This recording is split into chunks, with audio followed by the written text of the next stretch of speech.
शाइना के अम्मी अब्बू ने उसकी शादी में कई लाख रुपए खर्च किए थे। खूब दहेज, जेवर और कैश देकर उन्होंने सोचा था कि शाइना की जिंदगी बेहतर हो जाएगी, ससुराल में इज्जत मिलेगी। इतना दहेज और कैश देने से उसका ससुराल में राज रहेगा। वह अपनी मनमानी करेगी और सबको उसकी बात माननी पड़ेगी, क्योंकि वह एक बड़े घर की बेटी है जो दहेज के साथ लाखों रुपए नगद लाई है।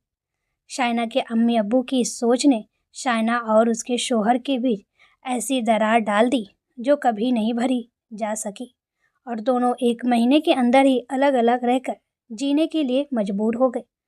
शाइना के जाने के बाद उसके शौहर शाहिद ने कई बार उसे फ़ोन भी किया, पर उसके अम्मी अब्बू ने न तो शाइना से शाहिद की बात होने दी और न ही शाहिद को शाइना को अपने साथ ले जाने दिया। वो इसी घमंड में रहेगी, शायद उनकी सारी बातें मानेगा और शाइना वहाँ पर राज करेगी। पर उनका यह भरम उस वक्त टूट गया जब शाहिद ने दूसरी शादी कर ली। शाइना की शादी के बाद शाहिद से तय हो गई थी। शाहिद के अब्बा का कपड़ों का कारोबार था। शाहिद अपने अब्बा के साथ ही काम करता था। शाहिद के अलावा उसका एक और भाई था जो कैंसर से पीड़ित होने की वजह से हर वक्त बीमार रहता था। सारे कारोबार की बागडोर शाहिद के हाथों में ही थी। शाहिद ऊंची कदकाठी का एक खूबसूरत नौजवान था। यही वजह थी कि शाहिद को पहली ही नज़र में देखकर शाइना के अम्मी अब्बू ने शाहिद के रिश्ते के लिए हाँ कर दी थी।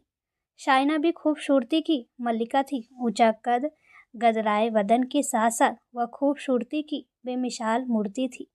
गुलाबी ओठ और सुर्ख गाल उसकी खूबसूरती में चार चांद लगा देते थे। जो भी शाहिद और शाइना की जोड़ी को देखता था, बस देखता ही रह जाता था। उन दोनों की तारीफ करने के लिए लोगों के पास अल्फाज कम पड़ जाते थे।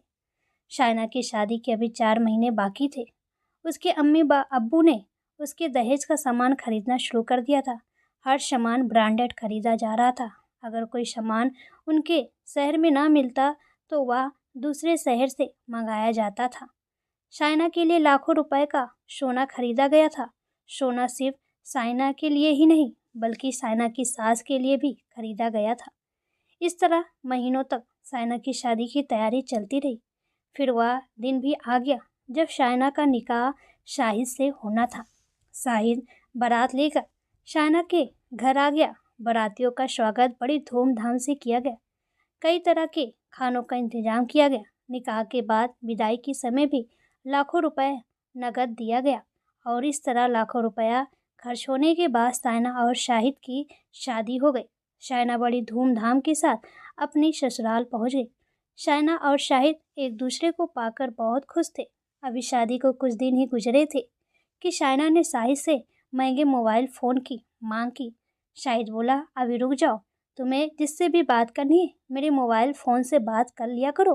कुछ दिनों में मैं अब्बा से बात करके तुम्हें नया मोबाइल फ़ोन दिला दूंगा। शाइना को शाहिद की यह बात पसंद नहीं आई। अभी शाइना की मोबाइल फ़ोन की बात तो कबूल हुई नहीं थी कि शाइना ने शाहिद से बोला, अगले हफ्ते मैं अपने मायके जाऊंगी, लेकिन मुझे इस पुरानी कार से नहीं जाना। तुम मेरी पसंद की नई कार ले लो, उसी से मैं अपने मायके जाऊंगी। शाहिद ने शाइना को समझाते हुए कहा, यह कार भी तो सही है, इसमें क्या खराबी है, क्यों फालतू की जिद कर रही हो। शाइना को शाहिद की यह बात बहुत नागवार गुजरी। उसने अगले ही दिन फ़ोन पर अपनी अम्मी से शाहिद की शिकायत कर दी और बोला, मुझे तुमसे बात करने को दिल करता है तो मैं तुमसे बात भी नहीं कर सकती, क्योंकि उन्होंने अभी तक मुझे मोबाइल फ़ोन नहीं दिलाया। मैं तुमसे मिलने भी नहीं आ सकती, क्योंकि इन्होंने अभी तक नई कार भी नहीं खरीदी। कैसे फटीचर लोगों से तुमने मेरी शादी करा दी। अगले दिन शाइना की अम्मी का फ़ोन शाहिद के पास आ गया। वो छूटते ही बोली, हमारे लेन देन में कौन सी कमी रह गई थी जो तुम मेरी बेटी शाइना की ख्वाहिश पूरी नहीं कर सकते। तुम्हारी जगह किसी और को इतना सब कुछ देते तो मेरी बेटी के पैर धोकर पीता।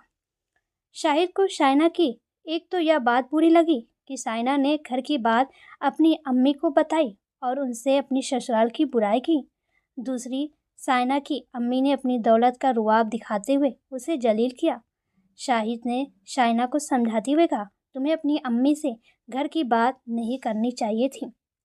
शाइना फौरन तड़क कर बोली, मैं अपनी परेशानी अपने अम्मी अब्बा को नहीं बताऊंगी तो किसे कहूँगी? और वह ऐड कर अपने बिस्तर पर पड़ गई। शाहिद ने शाइना को काफ़ी समझाने की कोशिश की, पर वह ना खाना खाने को तैयार हुई और न अपने कमरे से बाहर निकली।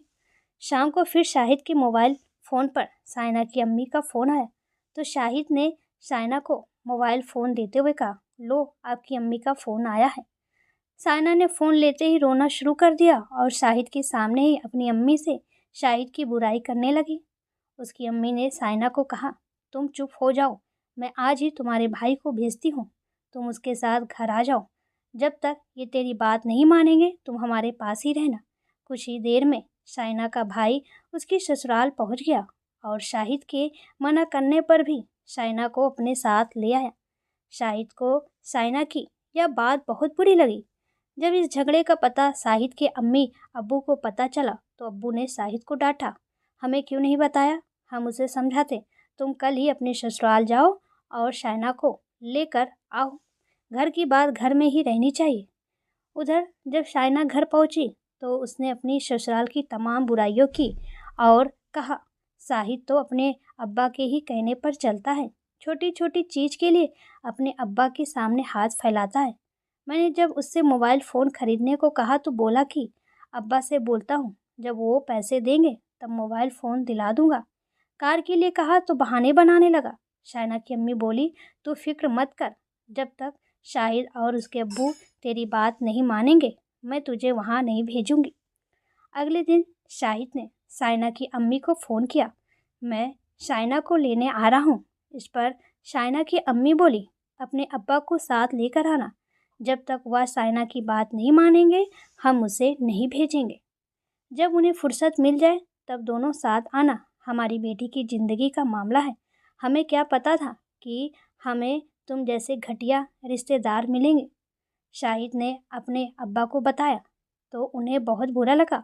उन्होंने भी फैसला कर लिया था कि वो उसे लेने वहाँ नहीं जाएंगे। शाहिद ने अगले दिन फिर फ़ोन किया और शाइना से बात करने की कोशिश की, मगर शाइना की अम्मी ने ऐसा नहीं होने दिया। शाइना की अम्मी को यह घमंड था कि ससुराल वालों को शाइना जैसी खूबसूरत और पैसे वाली लड़की मिली है, वो ज़रूर हाथ जोड़कर आएंगे और शाइना की सारी बातें मानेंगे। इधर शाहिद के छोटे भाई की अचानक तबीयत खराब हो गई। घर के सब लोग उसकी फिक्र करने लगे क्योंकि उसका कैंसर लास्ट स्टेज पर पहुंच गया था। वह कुछ हफ्ते का ही मेहमान था। शाहिद ने शाइना से बात करने की कोशिश की पर उसने उससे बात नहीं की। शाहिद ने उसकी अम्मी को बताया, भाई की तबीयत बहुत ख़राब है, मैं शाइना को लेने आ रहा हूँ, अब्बा के पास अभी टाइम नहीं है, वो बहुत ज़्यादा परेशान है। शाइना की अम्मी ने साफ मना कर दिया, हम तब तक शाइना को नहीं भेजेंगे जब तक तुम्हारे अब्बू नहीं आएंगे। शाहिद यह सुनकर दंग रह गया, फिर भी वह हिम्मत करके शाइना को लेने अपने ससुराल पहुँच ही गया।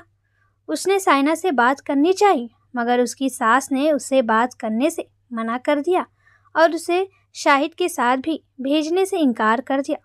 शाहिद निराश होकर खाली हाथ वहाँ से वापस आ गया।